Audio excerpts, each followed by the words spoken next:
J'entends ta douce voix. Jésus, je viens à toi. Je viens, ô Sauveur, lave-moi dans le sang de la croix. Jésus, roi des rois, qui mourut pour moi. Je veux mourir avec toi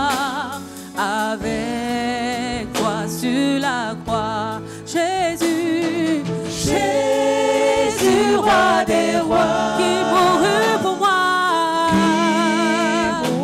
Je veux mourir avec toi. Je veux mourir avec toi sur la croix. Avec toi sur la croix. Jésus, roi des rois. Jésus, roi des rois, qui mourut pour moi. Je veux mourir avec toi sur la croix. Oui, j'entends ta douce voix. Jésus, je viens à toi. Jésus, je viens à toi. Oui, je viens, oh Sauveur, lave-moi dans le sang de la croix. Oh, j'entends ta douce voix. Jésus, je viens à toi.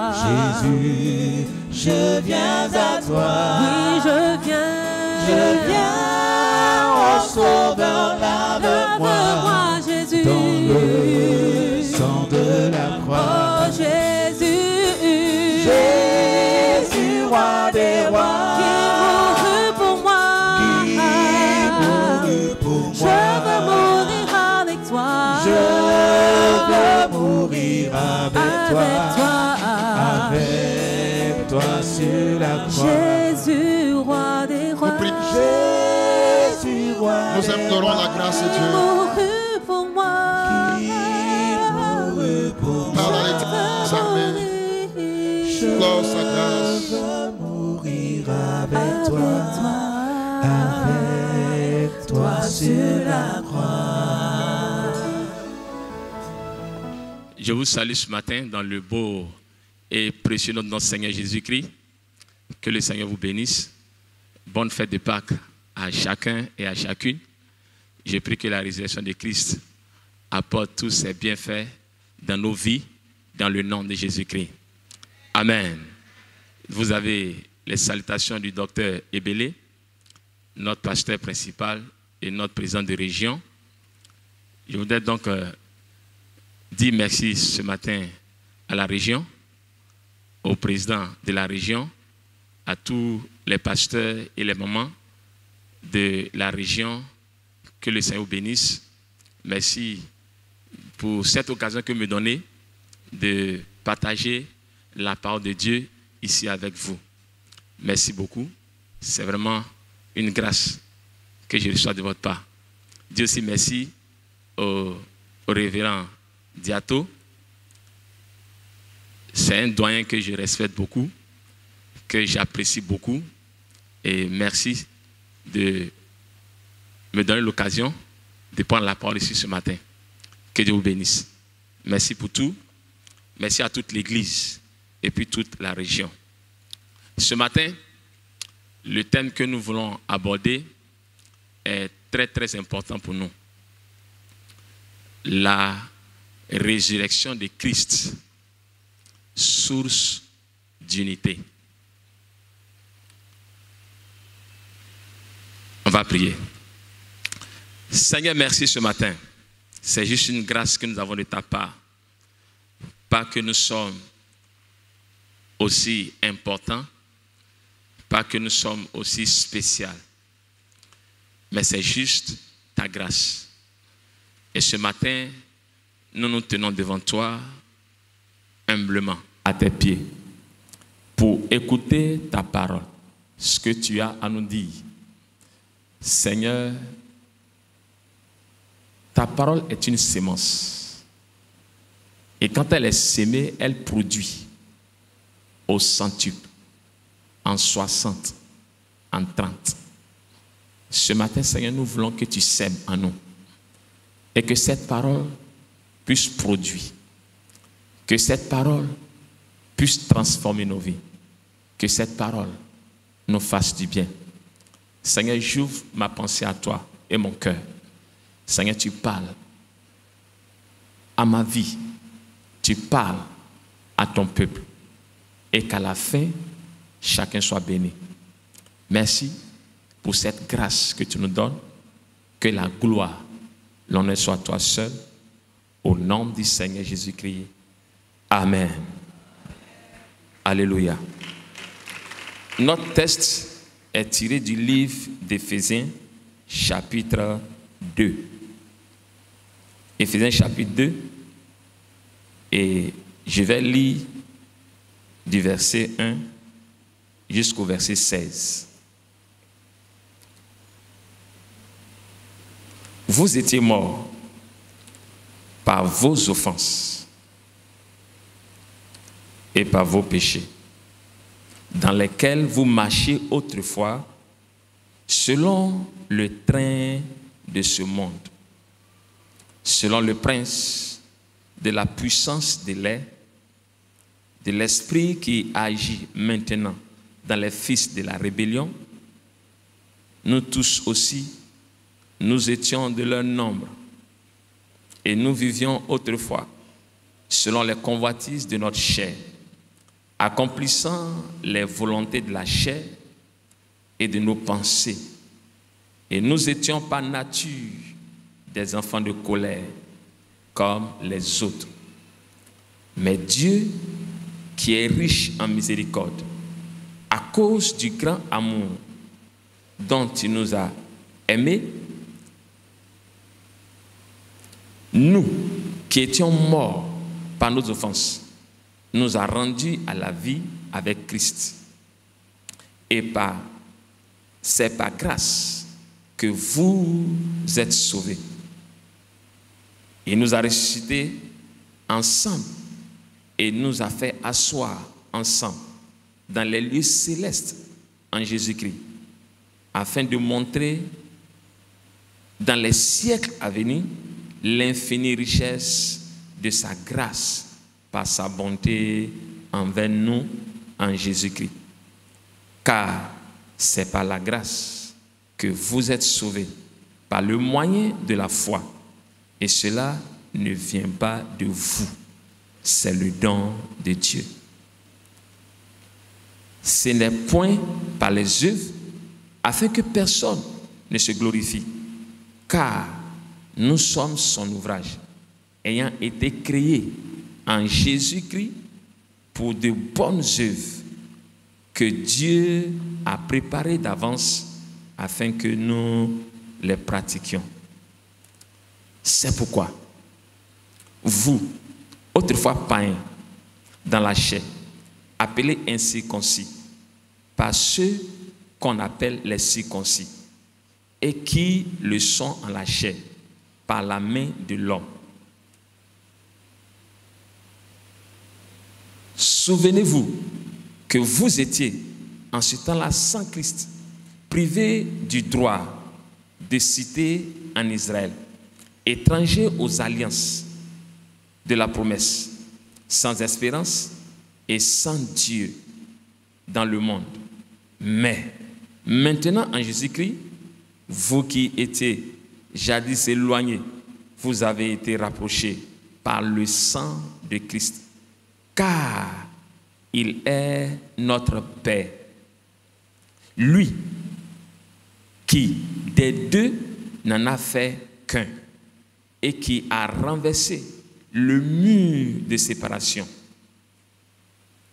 l'inimité ayant anéanti par sa chair la loi des ordonnances dans ses prescriptions, afin de créer en lui-même avec les deux un seul homme nouveau, en établissant la paix et de les réconcilier l'un à l'autre en un seul corps avec Dieu, par la croix, en détruisant par elle l'inimitié, Amen. Amen.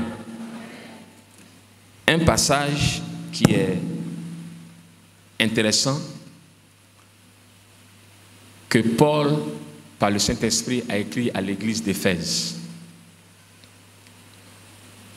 D'abord, le livre d'Éphèse est un livre qui nous enseigne sur la doctrine de l'Église. Je me dis, un chrétien qui est sérieux, qui veut être un bon chrétien dans une église locale, doit faire l'effort de lire les livres que Paul a écrits aux Éphésiens. C'est important pour nous parce que dans notre marche avec Dieu, la seule chose que nous faisons sur la terre, c'est que nous vivons en tant qu'Église. Au ciel, il n'y aura pas Église. Alléluia. Alléluia. Quand nous serons au ciel, nous serons dans le royaume de Dieu, en sa présence, en train de le célébrer, l'adorer. C'est sur la terre ici, on fait Église. Malheureusement, beaucoup de chrétiens savent peu de l'Église. Paul a pris son temps pour écrire à l'Église qui était à Éphèse, pour leur enseigner ce que l'Église est. L'Église, ce n'est pas un bâtiment. L'Église n'est rien d'autre. Mais ce sont des personnes qui sont appelées, rachetées par le sang de Jésus, qui ont fait une confession publique, liées par une alliance, qui adorent Dieu ensemble, avec une vision commune, qui accomplissent de bonnes œuvres, qui propagent l'évangile partout dans le monde, et puis qui vivent dans la communion. Mais aujourd'hui, ce n'est pas le constat, ni dans les églises locales, ni entre les églises, c'est-à-dire nos coopérations. Depuis plus de 2000 ans que le Seigneur Jésus-Christ est venu sur la terre, qu'il a institué l'Église, qu'il est reparti dans les cieux, il y a un conflit, une bataille farouche qui est menée. Beaucoup sont victimes. Chaque jour, des soldats tombent dans cette bataille. C'est une bataille dont souvent c'est en clan des chefs de file qui donnent des consignes à leurs plus jeunes. Vous dites, bon, quand on se retrouve là, celui-là, il faut faire attention, hein. Quand je vais dire ça, toi, il ne faut pas dire ça. C'est une bataille où les soldats ont des snipers qui savent viser de loin les adversaires. C'est une bataille où pratiquement tous ceux qui sont engagés ont toujours pris un coup. Ce qui est étonnant dans cette bataille, c'est que l'ennemi là, c'est nous-mêmes. Et depuis 2000 ans, cette bataille ne fait que continuer. Paul, en son temps, a prévenu l'Église en enseignant l'Église d'Éphèse sur ce que l'Église locale, l'Église du Seigneur Jésus-Christ est. S'il y a un mal dont nous souffrons aujourd'hui, c'est que c'est difficile pour nous les chrétiens de vivre ensemble, de marcher ensemble, d'être de bons amis. C'est difficile pour des églises sœurs de coopérer dans une même convention, dans une même union. C'est difficile aujourd'hui. L'église est divisée. L'église a des difficultés.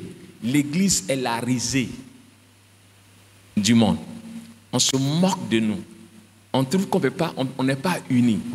On trouve que c'est difficile, que celui-là est de ce bord, l'autre est de l'autre bord. Et on s'antagonise, on se contredit, on s'attaque. Et beaucoup sont victimes. Beaucoup sont découragés. Beaucoup même abandonnent la foi. Mais face à cette situation, qu'est-ce que Dieu a à cœur pour nous? Qu'est-ce que Dieu nous dit? Ce matin, notre thème à traiter là, la résurrection de Christ, source d'unité, est vraiment la réponse que Dieu a pour nous. Et je vais t'inviter, le petit temps qu'on va passer ensemble, de vraiment saisir ce que Dieu a à dire. Qu'est-ce que Dieu dit? Qu'est-ce que Dieu a fait? Qu'est-ce que Dieu a pourvu pour que toi et moi, pour qu'ensemble, on puisse vivre l'unité? En quoi est-ce que la mort de Christ, sa résurrection, peut nous emmener à marcher ensemble, sans problème? Et ce matin, je vais interpeller chacun de nous ici. Si du moins, si en vérité, nous sommes sauvés, que nous sommes enfants de Dieu, en quittant ce lieu, on part à la maison en nous disant que désormais, je peux marcher, je peux vivre, je dois vivre et marcher dans l'unité avec mon frère. Alléluia. Écoutez-moi bien, ce n'est pas une option. Non. Ce n'est pas une option. Ce n'est pas une alternative. En quittant ici, on va avec ça. Et on commence à pratiquer ça. Si vraiment nous sommes enfants de Dieu. Et la Bible va nous présenter cela. Amen. Amen. Paul, quand il a écrit à l'église d'Éphèse, les 3 premiers chapitres, il enseignait l'église sur la doctrine. Ce qu'on doit croire de l'église. Et les 3 derniers chapitres, chapitres 4, 5, 6, il enseignait sur la pratique, ce qu'on doit faire. Après que tu sois enseigné, on s'attend que tu fasses. Alléluia. Quand tu sors d'ici, là, il ne faut pas seulement écouter, il faut que tu fasses. Sinon, on aurait perdu notre temps. Il faut qu'on le fasse. Dans le chapitre 2, d'abord au chapitre 1, Paul a montré aux Éphésiens que quand on parle d'église, une église locale, des gens que Dieu a appelés, qui se réunissent pour adorer Dieu, pour rendre culte à Dieu, pour servir, pour rendre ministère, pour propager l'évangile partout, pour accomplir de bonnes œuvres, et puis pour vivre en communion. L'église est une famille. L'église est un peuple qui est béni. C'est comme ça que Paul commence. Au chapitre 1, quand il s'est pris, verset 3, il dit « Béni soit l'Éternel ». Amen. Béni soit Dieu, le Père de notre Seigneur Jésus-Christ, qui nous a bénis de toutes sortes de bénédictions spirituelles. Quand souvent les gens pensent que l'église est malheureuse, l'église est pauvre, c'est faux. L'église, ce qu'on appelle église, Dieu l'a béni. Dis Amen. Dieu a fait quoi? Dieu l'a béni. L'église est bénie. L'église est bénie de toutes sortes de bénédictions. C'est pourquoi on peut vivre l'unité. C'est pourquoi on peut vivre unis. C'est pourquoi on peut marcher ensemble. Et Paul va commencer à mentionner ces bénédictions. Il va parler du fait qu'on a été racheté, la rédemption, parler de l'adoption, parler de l'adoption, la rédemption, il va parler de l'héritage qu'on a reçu en Dieu, il va parler du Saint-Esprit qui nous a scellés, qui est un sceau sur nous. Il va dire ces bénédictions pour dire que désormais vous êtes un peuple différent, un peuple extraordinaire, un peuple béni. Vous n'êtes pas malheureux, vous n'êtes pas pauvre, vous pouvez bien vivre la vie de Dieu. Paul va enseigner après sur la prière. Il va parler de la prière. Au chapitre 2, il va maintenant exposer à l'église pour dire, hey, vous là, vous étiez des païens. Vous faites parmi des nations. Vous étiez un peuple éloigné de lui. Mais il vous a sauvé par grâce. Ce n'est pas par vos œuvres. C'est par grâce qu'il vous a sauvé. Pour que personne ne se glorifie. Et finalement, il va tomber sur un sujet. Et c'est ça qui nous intéresse. À partir du verset 11. À partir du verset 11. Regardez ce qu'il dit. Il dit que c'est pourquoi vous, autrefois païens dans la chair, appelés incirconcis par ceux qu'on appelle circoncis, et qui le sont en la chair par la main de l'homme. Souvenez-vous que vous étiez en ce temps-là sans Christ, privés du droit de cité en Israël, étrangers aux alliances de promesses, sans espérance et sans Dieu dans le monde. Mais maintenant, en Jésus-Christ, vous qui étiez jadis éloignés, vous avez été rapprochés par le sang de Christ. Car il est notre Père. Lui qui, des deux, n'en a fait qu'un. Paul dit quelque chose maintenant. Que Christ est notre Père. Lui, des deux, qui en a fait quoi? Qui en a fait un. Qui sont les deux dont il parle? Il dit aux Éphésiens que vous êtes païens, incirconcis. Et puis il y a un autre groupe là. Et ils sont quoi? Ils sont circoncis. Mais c'est une circoncision qui est faite par quoi? La main de l'homme. Maintenant, il dit que des deux, il en a fait un. Christ qui est la paix. On va d'abord parler des deux. Il s'agit de qui?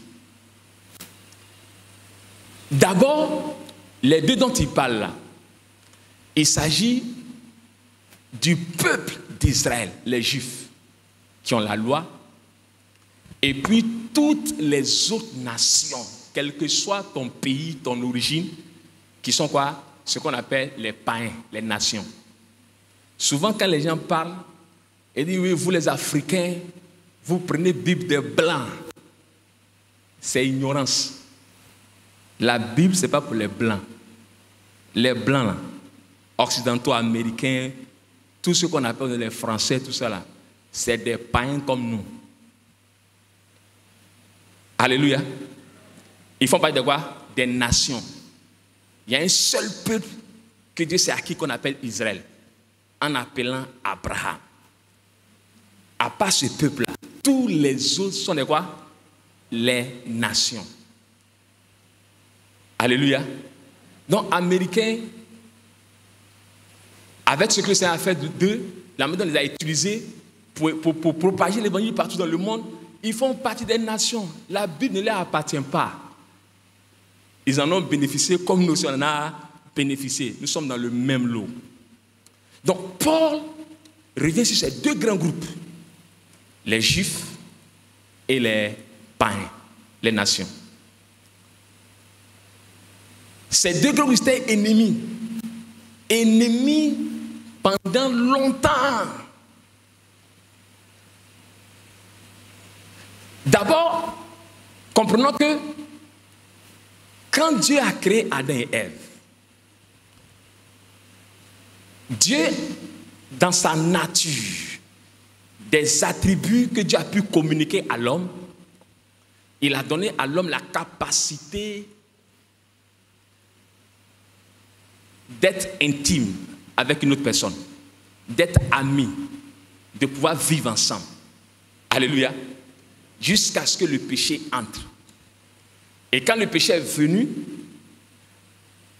un aspect de la vie de l'homme que le péché a touché, le péché a touché la capacité de l'homme à vivre dans l'unité avec l'autre. Dès qu'il a péché, quand il a dit, mais Adam, tu as mangé le fruit, non, ce n'est pas moi, c'est la femme là. Quand les enfants sont nés, on voit le frère qui tue son petit frère. C'est difficile d'être ensemble. Cette capacité a été touchée. Donc depuis lors, l'homme ne peut pas s'en sortir avec l'autre. Il ne peut pas vivre avec l'autre. C'est pourquoi quand les gens sont des païens, ils peuvent se marier, ils peuvent ensemble pendant de longues années. Mais c'est difficile. Les familles sont toujours divisées. C'est difficile de voir des enfants de même père, des enfants de même mère, qui sont amis de l'enfance jusqu'à la fin de leur vie.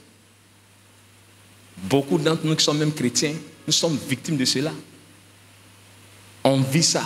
Certains d'entre nous, on ne parle pas à nos propres frères, nos propres sœurs, nos parents, et on est chrétiens. Parce que le péché a affecté cela. Alléluia. Le péché a affecté ça dans notre vie. Et quand Dieu a décidé de susciter un nouveau peuple par Abraham, même à Israël, il a donné la loi. La loi pour leur donner la grâce de savoir se comporter dans leurs relations. Il dit quoi? Tu ne tueras pas. Tu ne voleras pas. Toutes ces lois-là, c'est pour les emmener, c'est comme des garde-fous pour les empêcher de faire quoi? De faire du mal à autrui. Parce que la nature du péché en chacun est tellement affecté que quand tu vois ton frère, quand tu es fâché, tu as envie de le tuer. C'est difficile d'être ami. Donc pour créer cette vie sociale, cette vie de fraternité, cette vie d'unité au sein du nouveau peuple qu'il est en train de susciter, il donne sa loi. Et ce peuple à la loi, malheureusement, à cause de la nature du péché en eux, c'est difficile. Quand on lit Romains chapitre 1, on pourra voir ça. Romains chapitre 2, on pourra voir ça. Quand Paul a enseigné, la loi là, c'est 10 commandements. Quand tu as violé un commandement, tu as violé toute la loi. Ils ne peuvent pas être parfaits, ils ne peuvent pas vivre ça. C'est difficile. Parce que la loi, c'était juste comme un remède. Mais ça ne guérissait pas la nature du péché en eux. Et depuis lors, Israël, avec cette loi-là, commence à vivre et puis se voit un peuple spécial, un peuple différent des autres nations, un peuple spécial de Dieu. L'orgueil entre. L'orgueil entre, l'hypocrisie entre. Quand la loi les arrange, ils ont une manière de l'interpréter. Ça a été souvent leur problème avec le Seigneur Jésus-Christ. Et quand ça ne les arrange pas, ils ont une manière de faire quoi? De l'interpréter aussi. Donc, ils n'étaient pas capables d'obéir à la loi. Amen. Voilà ce premier camp. L'un des deux. Le deuxième camp sont les nations qui sont idolâtres. Les nations qui n'ont pas la révélation du Dieu d'Israël. Ils savent que Dieu existe, mais ils passent par des moyens de pierres, d'images taillées pour commencer à adorer ce Dieu, communiquer avec lui. Ils adorent des dieux qu'ils ont fabriqués de leurs propres mains. Dans leur civilisation, ils ont des gens qui sont très intelligents. Ils ont des civilisations, des philosophes. Ils raisonnent. Eux aussi, à certains niveaux, je ne veux pas des civilisations, par exemple des Grecs, des Romains, ils commencent à voir tous les autres peuples aussi comme quoi? Des barbares. Que quand tu n'es pas grec comme nous, que tu n'es pas intelligent, tu n'es pas penseur, tu es un barbare. L'orgueil là-bas aussi. Et ils sont aussi quoi? Pécheurs à cause de la nature du péché en eux. Donc, ils savaient que même quand les nations, par exemple l'eunuque éthiopien, qui allait à Jérusalem adorer, tous ceux qui viennent d'ailleurs, qui viennent adorer, quand ils arrivent à Jérusalem pour adorer là-bas, avec les Juifs, parce que ces personnes sont converties au judaïsme, tu rentres dans le temple, mais tu ne peux pas entrer dans le centre du temple. Il y a là-bas une cour qu'on appelle la cour des gentils. Bien vrai qu'ils ont accepté de se convertir au judaïsme, accepter le même Dieu d'Israël. Mais quand on vient au culte, à l'adoration, il y a séparation. Il y a un mur. Et ce mur-là, qui sépare la cour des gentils et la cour des juifs, quand un gentil traverse ce mur, c'est au risque de sa vie. On peut le tuer pour ça. Bien vrai qu'il est venu adorer le même Dieu qu'eux. C'est pourquoi Paul parle de quoi? Il parle du fait qu'il a enlevé le mur de séparation. La religion qui était pratiquée, le judaïsme n'était pas capable de rendre les juifs et même ceux qui ne sont pas juifs, les emmener à dominer le péché. Ils adorent le même Dieu. Même pour question de quoi? De culte. Quelqu'un peut mourir s'il traversait. La religion n'est pas une solution. La religion n'apporte pas la paix. Alléluia. Si on reste au niveau religieux, on ne peut pas être unis. On ne peut pas avoir la paix. C'est comme ça ces deux vivaient pendant longtemps. Les Juifs voyaient les nations comme des chiens, des adorateurs de deuxième classe, pas même niveau. Même quand tu te fais circoncis, on ne t'accepte pas. Ils ne vont pas manger avec toi. Ils ne vont pas se mélanger à vous. Ils refusent que votre sang se mélange. C'est comme ça les Juifs vivaient. Avec cette loi vis-à-vis des païens. Ils étaient ennemis farouches. Pas de communion. Même quand c'est le même Dieu, on adore. Même quand c'est le même Dieu, on adore. Pas de communion fraternelle. Chacun l'adore dans son coin. Amen. Dieu, dans son plan éternel, qui a déjà prévu, selon Paul, Paul dit que il a fait ça lui-même. Les Juifs lui ont donné la loi. Mais la loi n'est pas capable de les rendre parfaits. La loi, au contraire, les a menés à connaître le péché et puis à montrer qu'ils sont rien. Ils sont tombés. Le péché les domine. Bien vrai qu'ils ont la loi pour qu'ils puissent savoir qu'ils sont pécheurs par nature. Il dit, l'autre côté aussi, c'est vrai. Ils sont aussi intelligents, c'est des philosophes, mais ils sont idolâtres. Ils ne peuvent rien faire d'eux-mêmes. Eux aussi, ils sont sous le poids du péché. Non, les deux ennemis là, c'est vrai, ils sont ennemis, hein. C'est vrai, ils sont ennemis, hein. Mais les deux ont le même problème. Alléluia. Le problème de quoi? De péché. Écoutez ce matin. Quand on n'est pas capable de vivre dans l'unité, le vrai problème là, c'est le problème du péché. On peut maquiller comme on veut, mais c'est le péché. Le vrai problème, c'est le péché. Les Juifs sont pécheurs, même avec leur religion.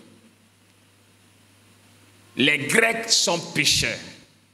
Les nations sont pécheresses. Tous ont péché. Tous sont privés de la gloire de Dieu. Soit juif ou grec, ça ne change pas.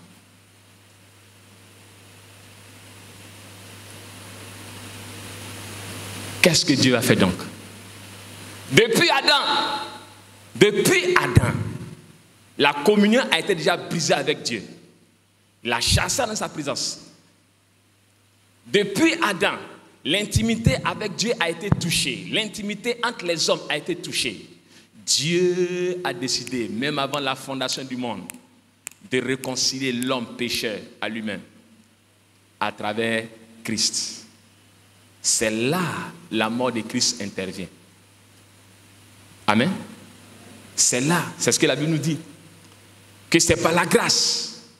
Vous qui étiez loin, qui n'étiez pas considérés comme peuple de Dieu, loin de l'alliance, vous qui étiez païens, il vous a ramené par le sang de Jésus-Christ.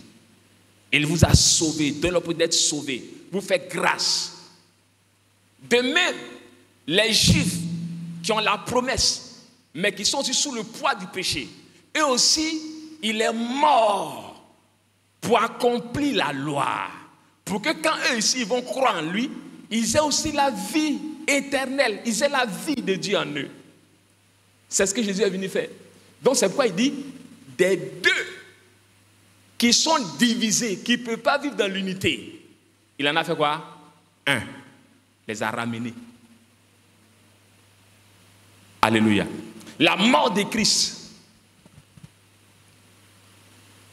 est venue enlever la séparation entre l'homme et Dieu.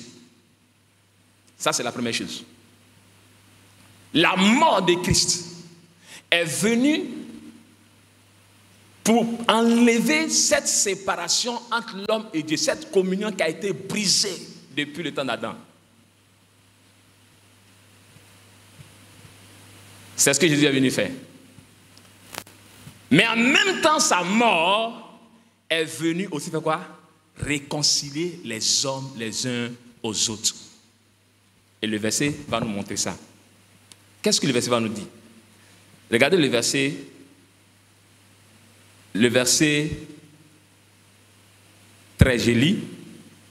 Il dit, maintenant, en Jésus-Christ, vous qui étiez jadis éloignés, vous avez été rapprochés par le sang de Christ, car il est notre paix. C'est Christ qui a établi la paix entre l'homme et Dieu. Lui qui des deux n'en a fait qu'un et qui a renversé le mur de séparation. Donc, des deux là, il a fait un, il a brisé le mur de séparation. Là, d'abord, il brise un pour dire que vous là, les deux camps là, c'est vrai, vous êtes ennemis, hein? Vous adorez le même Dieu, mais vous êtes tous des pécheurs. On vous met dans le même lot maintenant, le même sac. Maintenant, pour vous réconcilier, tout ce groupe-là qui à Dieu. Par sa mort, les Juifs sont réconciliés à Dieu. Alléluia. Par sa mort, les païens, les nations, qui viennent aussi adorer dans le temple, sont réconciliés à qui? À Dieu. Amen. Et qu'est-ce qu'il va faire? La résurrection. Jésus n'est pas seulement mort à la croix pour nous réconcilier à Dieu. Il est aussi ressuscité. Dis alléluia. Pourquoi?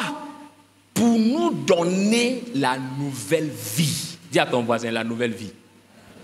C'est là notre thème de ce matin.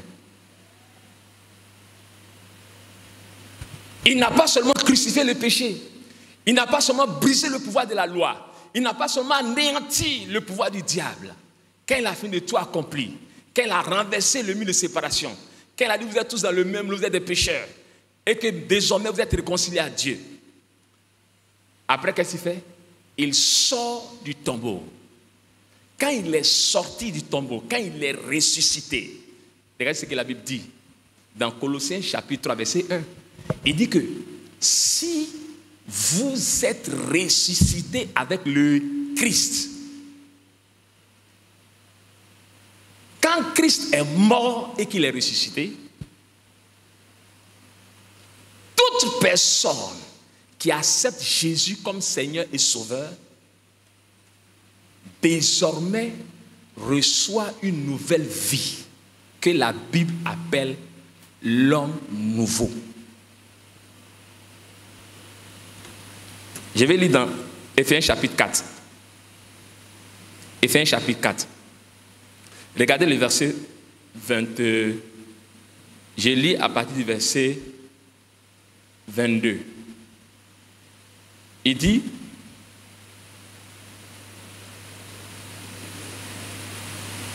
je prends verset 21.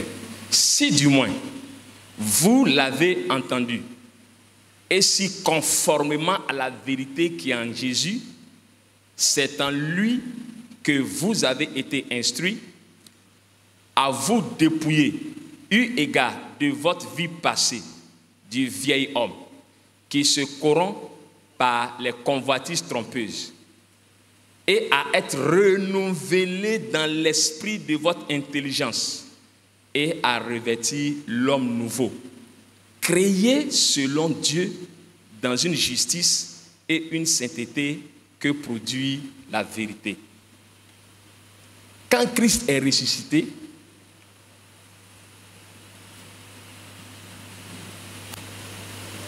et qu'on accepte, qu'on croit en lui, Dieu crée en nous un homme qu'on appelle un homme nouveau. Créé selon Dieu, selon la justice de Dieu. Cet homme-là, ce n'est pas un homme physique en vous, ni en moi. Alléluia. Non, c'est pas ça. Avant, quand nous étions dominés par le péché,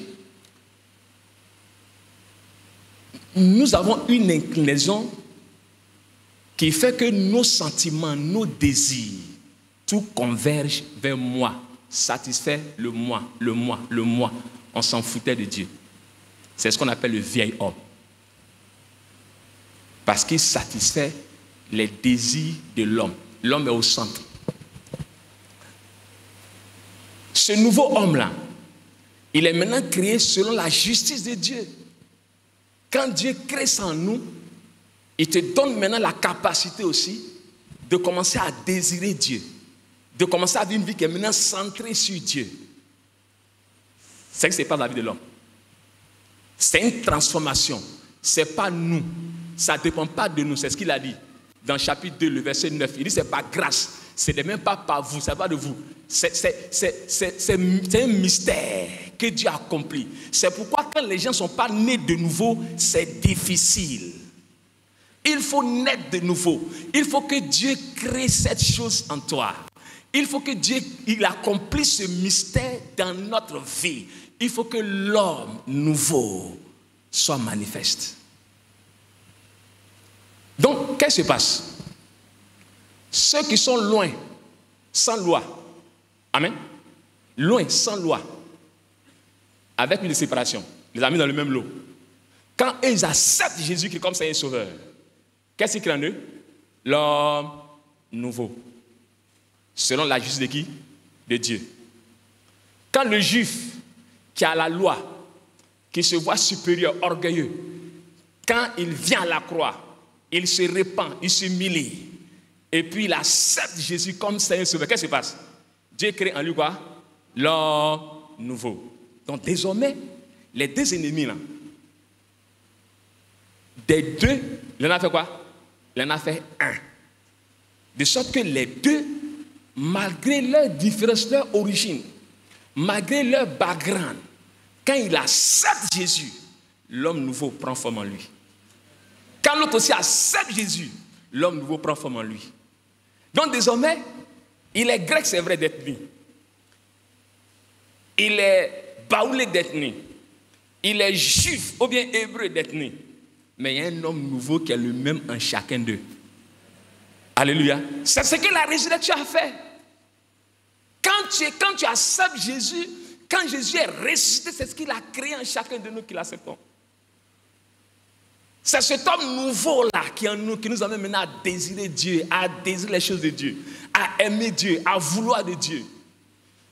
Cet homme nouveau, il a été créé par Dieu selon la justice de Dieu. Cet homme nouveau veut la vérité, veut marcher dans la vérité, veut vivre dans la vérité, aime la vérité, aime la justice. Cet homme nouveau est incliné vers ce qui est juste, ce qui est bon, ce que Dieu aime. Cet homme nouveau reçoit la capacité de commencer à faire quoi? Manifester la nature, les caractères de Dieu. C'est ce que la Bible fait comprendre. Et l'ethnie, la culture, va souvent vouloir dominer cet homme nouveau. Il ne faut pas se laisser faire. Tant que cet homme nouveau se manifeste en toi et en moi, quelle que soit ton origine, mon origine, quel que soit ton background, ton ethnie, mon ethnie, ta nationalité, ma nationalité, on peut toujours vivre ensemble. Parce que c'est le même homme nouveau, créé par le même Dieu. Amen. Maintenant, voilà ce que Paul va dire au chapitre 4 là. Il va dire que ce n'est pas immédiat, hein. C'est déjà un acquis. Mais chacun doit maintenant commencer à travailler. Le chapitre 4 va dire quoi maintenant? Le chapitre 4, le verset 22, on avait lu ça déjà, c'est ça? On était arrivé déjà au verset 23, il dit, verset 22, je reprends, il dit, à vous dépouiller, eu égard à votre vie passée du vieil homme, qui se corrompt par des convoitises trompeuses, à être renouvelé dans l'esprit de votre intelligence, vos pensées, et à revêtir l'homme nouveau créé selon Dieu. Dans une justice, une sainteté qui produit la vérité. Il dit, c'est pourquoi renoncer, comme ça s'appelle, il faut renoncer. Quand tu as accepté Jésus comme Seigneur et Sauveur, le vieil homme là, Jésus l'a rendu impuissant à la croix. C'est pourquoi certaines manières de vivre avant, tu arrives à faire quoi? À les abandonner. Parce qu'il t'a transformé. Mais le diable vient. Et cette chair souvent se réveille. Pour dire, mais il faut faire ça. Ça fait que finalement notre vie devient quoi? Un champ de bataille. Où souvent tu es sauvé, mais il y a des péchés qui viennent déranger. Il y a des pensées qui nous fatiguent. Il y a des caractères qui sont difficiles à faire quoi? À abandonner. Ça ne veut pas dire que tu n'es pas né de nouveau. Tu es né de nouveau si tu l'as accepté comme c'est sauveur. Le nouveau homme, il est en toi, l'homme nouveau en toi. Mais il y a maintenant une bataille. Et tout va dépendre maintenant de qui? De toi. Amen. Amen. Il dit, pour t'en sortir, il faut commencer à faire quoi? À prendre ta vie de méditation au sérieux. Comment ça se passe? Ça se passe dans le sens qu'il dit, dépouillez-vous. Soyez renouvelés dans votre intelligence et puis revêtez-vous. Vous voyez?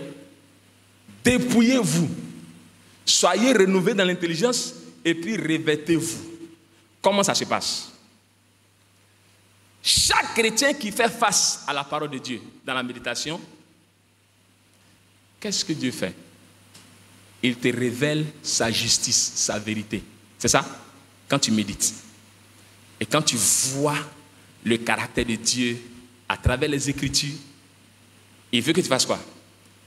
Tu te dépouilles du vieil homme. Ah Seigneur, tu parles du fait que je dois être humble. Et moi je suis orgueilleux. C'est le vieil homme en moi. Seigneur, pardon. En confessant, on fait quoi? On se dépouille. On se dépouille. On se libère. On dit, je ne veux plus de ce vieil homme. Et en acceptant la vérité de la parole de Dieu, que Seigneur, désormais, j'ai compris qu'il faut être humble. Qu'il faut que je sois humble. Donc, ce principe-là, c'est ce qui manque à beaucoup de chrétiens. D'apprendre à se dépouiller, se renouveler l'intelligence et puis revêtir l'homme nouveau. Parce que c'est l'homme nouveau en toi qui va t'aider à vivre la vie de Christ. Alléluia. Maintenant, voilà ce qu'il va dire par rapport à l'unité au verset 1, 2 et 3. Il dit, je vous exhorte donc, le prisonnier dans le Seigneur, à marcher d'une manière digne de la vocation qui vous a été adressée, en toute humilité et douceur, avec patience, vous supportant les uns les autres, avec charité, vous efforçant de conserver l'unité de l'esprit par le lien de la paix. Paul dit que Jésus est ressuscité. Quand il est ressuscité, que tu l'as accepté, il crée l'homme nouveau en toi et en moi. C'est ça? L'homme nouveau là, créé en moi là, créé en toi, selon la Bible, a désormais la capacité de vivre en unité avec l'autre. Dis Amen. La capacité y est. Parce que Dieu a restauré ce qu'on a perdu en Adam. La vie intime qu'on ne peut plus avoir. Il a restauré ça. Maintenant, quand il restaure, ça y est là. Paul ne dit pas aux chrétiens de chercher à vivre en unité. Il ne dit pas rechercher l'unité. Oh, mais il a dit ça. Il dit rechercher l'unité. Il ne dit pas prier pour l'unité. Est-ce ce qu'il a dit? Il dit quoi? Il dit efforcez-vous à faire quoi? À préserver. On préserve quoi? Ce qu'on a. Il n'a pas. Moi, on ne cherche pas l'unité maintenant. Hein. On n'est pas venu chercher l'unité ici. On n'est pas venu chercher l'unité ici. Si tu es né de nouveau, il faut que tu acceptes la vérité de la parole de Dieu. Que l'homme nouveau est en toi. Il a la capacité de vivre en unité avec l'autre.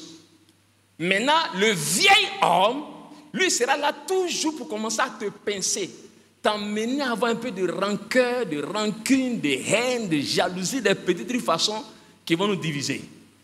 Il dit, fais quoi? Il faut te dépouiller de lui. Il faut renouveler ton intelligence. Il faut te réveiller de l'homme nouveau. Et puis, force-toi à préserver. L'unité est en chacun de nous. Alléluia. C'est pourquoi au verset 2, tu vois ce qu'il dit? Au verset 2, il dit, marchez de manière quoi? Digne de la vocation qui vous a été adressée. En toute humilité, en douceur, patience, vous supportant les uns les autres. Tout chrétien, ou bien toute communauté chrétienne qui pourra vivre dans l'unité, doit comprendre que chaque membre de l'Église doit travailler sur sa vie. L'unité, ce n'est pas d'abord une affaire de groupe. L'unité, c'est une affaire de chaque individu.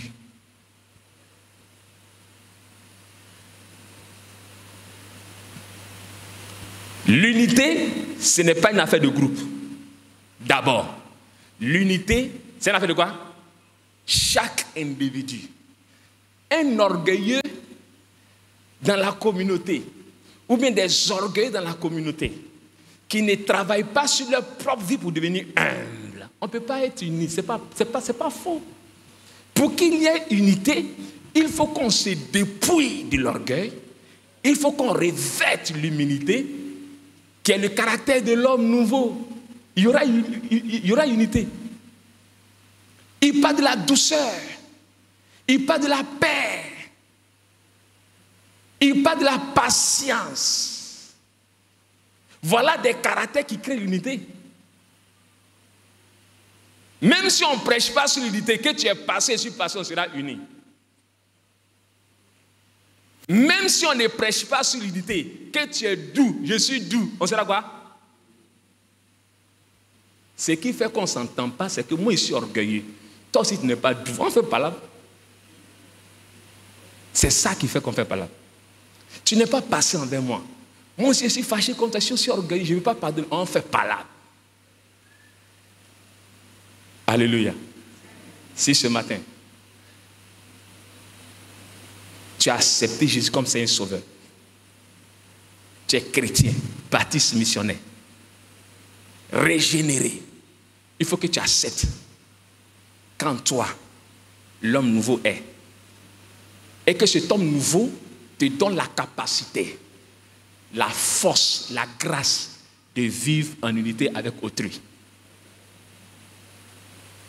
Mais, il faut que tu commences et que tu acceptes à travailler sur ton caractère. Tu ne veux pas être orgueilleux. Tu ne veux pas être quelqu'un qui manque de patience. Tu ne veux pas quelqu'un qui n'est pas doux. Et puis dis, tu seras uni avec les autres. Ce matin, je vais t'inviter à prendre un engagement personnel. Dis que Seigneur, parce que tu es ressuscité, je crois. Parce que l'homme nouveau est en moi. Je suis convaincu que désormais je peux vivre dans l'unité avec mon frère et ma soeur. Quand les foyers se séparent, la vérité, c'est que chacun d'eux n'a pas le caractère d'unité. Ils ne peuvent pas vivre ensemble. Amen. Amen. C'est pourquoi la Bible, Jésus n'accepte pas le divorce. C'est le fait que tu refuses, je refuse de travailler sur mon caractère. C'est pourquoi on divorce. C'est parce que toi et moi, on refuse de travailler sur notre caractère. C'est pourquoi on divorce. Sinon, lui, il est ressuscité. Et il a déjà mis tout à notre disposition. Ce matin, je vais t'inviter à accepter ça. T'inviter à croire. Et puis manifester ça. Que le Seigneur te bénisse. Que le Seigneur te bénisse. On va prier. On va prier. Seigneur, merci ce matin. Ta parole est la vérité. Et tu es ressuscité. C'est pourquoi la Bible dit que si nous ne croyons pas en la résurrection, nous sommes les plus malheureux même. Parce que toute notre vie, tout ce que nous sommes, tout ce que nous deviendrons, tout est caché dans la résurrection. Merci pour cette grâce de restauration. Merci pour l'homme nouveau que tu as créé en nous. Merci Seigneur de ce que Seigneur, c'est possible pour chacun de nous. En tant qu'église locale, en tant qu'église sœur, l'une envers l'autre, de marcher ensemble dans l'unité. Seigneur, merci. Parce que ce matin, tu nous aides.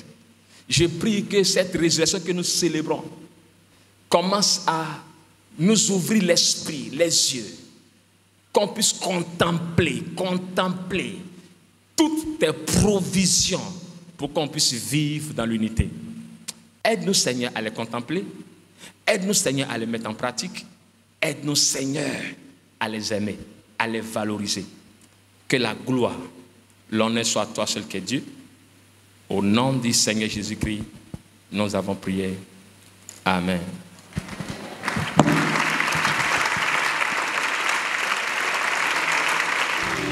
Victoire, alléluia, chantons, crions de joie, Jésus-Christ est sorti du tombeau.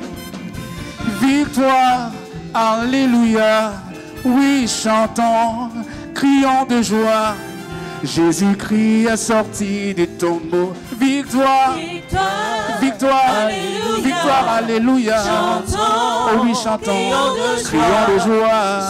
Jésus-Christ est sorti du tombeau. Victoire, victoire, victoire, alléluia, alléluia.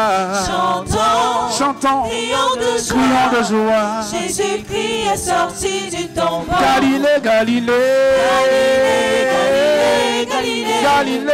Je viens de la Galilée. Jésus m'a chargé. Jésus m'a chargé d'annoncer à tous ses frères qu'il est ressuscité. Galilée, Galilée, Galilée, Galilée, oui, Galilée. Je viens de la Galilée. Jésus m'a chargé. Jésus m'a chargé d'annoncer à tous ses frères qu'il est ressuscité. Victoire, victoire, victoire. Alléluia, alléluia. Chantons, crions de joie. Jésus-Christ est sorti du tombeau. Victoire, victoire, victoire. Victoire, alléluia, alléluia. Chantons, oh oui, chantons, crions de joie. Jésus-Christ est sorti du tombeau. Galilée, Galilée, Galilée, Galilée, Galilée. Je viens de la Galilée. Jésus m'a chargé. Jésus m'a chargé d'annoncer à tous ses frères qu'il est ressuscité. Galilée, Galilée, Galilée, Galilée, Galilée. Je viens de la Galilée. Oui, Jésus m'a chargé. Jésus m'a chargé d'annoncer à tous ses frères. On va la main, on chante la victoire. Galilée, Galilée, Galilée, Galilée. Je viens de la Galilée. Jésus m'a chargé. Jésus m'a chargé d'annoncer à tous ses frères. qu'il est ressuscité. Que le Seigneur soit béni pour ce moment qui rend favorable. Je veux aussi à mon tour dire merci au président de la région et à son équipe, à tous les pasteurs, au pasteur Diato, mon ami, et à tous les frères et sœurs. Merci pour votre présence pour ce moment qui montre que vous êtes déjà en train de vivre l'unité par votre présence ici. Que le Seigneur vous bénisse. Nous sommes invités pour ce deuxième message à pouvoir parler particulièrement de la résurrection comme source de l'évangélisation. La résurrection comme source source de l'évangélisation. Et nous allons lire quelques passages dans la Bible. Il y a d'autres passages qu'on a déjà lus. On ne va pas les relire. Matthieu 28, versets 1 à 20. Nous allons plutôt lire deux passages dans 1 Corinthiens. 1 Corinthiens chapitre 15. 1 Corinthiens chapitre 15. Le verset 1 au verset 11. 1 Corinthiens 15, 1 à 11. Et je lis. Je vous rappelle, frères, l'évangile que je vous ai annoncé, que vous avez reçu, dans lequel vous avez persévéré, et par lequel vous êtes sauvés. Si vous le retenez tel que je vous l'ai annoncé, autrement vous auriez cru en vain. Je vous ai enseigné avant tout, comme je l'avais aussi reçu, que Christ est mort pour nos péchés selon les Écritures, qu'il a été enseveli et qu'il est ressuscité le troisième jour selon les Écritures, et qu'il a apparu à Céphas, puis aux 12. Ensuite, il a apparu à plus de 500 frères à la fois, dont la plupart sont encore vivants et dont quelques-uns sont morts. Ensuite, il a apparu à Jacques, puis à tous les apôtres. Après eux tous, il m'est aussi apparu à moi comme à l'avorton, car je suis le moindre des apôtres. Je ne suis pas digne d'être appelé apôtre parce que j'ai persécuté l'Église de Dieu. Par la grâce de Dieu, je suis ce que je suis et par sa grâce envers moi n'a pas été vaine. Loin de là, j'ai travaillé plus que tous, non pas moi toutefois, mais la grâce de Dieu qui est en moi. Ainsi donc, que ce soit moi, que ce soit eux, voilà ce que nous prêchons et c'est ce que vous avez cru. Amen. Et le deuxième passage, toujours dans 1 Corinthiens, le chapitre 1. 1 Corinthiens chapitre 1, le verset 21 au verset 25. Car puisque le monde, avec sa sagesse, n'a point connu Dieu, dans la sagesse de Dieu, il a plu à Dieu de sauver les croyants par la folie de la prédication. Les Juifs demandent des miracles et les Grecs cherchent la sagesse. Nous prêchons Christ crucifié, scandale pour les Juifs et folie pour les païens, mais puissance de Dieu et sagesse de Dieu pour ceux qui sont appelés tant Juifs que Grecs. Car la folie de Dieu est plus sage que les hommes et la sagesse de Dieu est plus forte que les hommes. Alléluia. Nous prêchons Christ crucifié. Comme je disais, nous sommes amenés à réfléchir sur la résurrection du Christ, source de l'unité. Quand on parle de résurrection, je pense qu'on n'a pas besoin de savoir la définition, sinon qu'on passe de la mort à la vie. On était mort et puis on revient à la vie. Et une source, c'est un lieu où une eau sort de terre. C'est ce qu'on appelle une source. Et j'essaie de voir la définition du mot évangéliser, évangélisation dans la Bible, bien que je sache ce que c'est. Mais le petit Robert dit évangélisation, ça veut dire évangéliser. En d'autres termes, christianiser. Christianiser.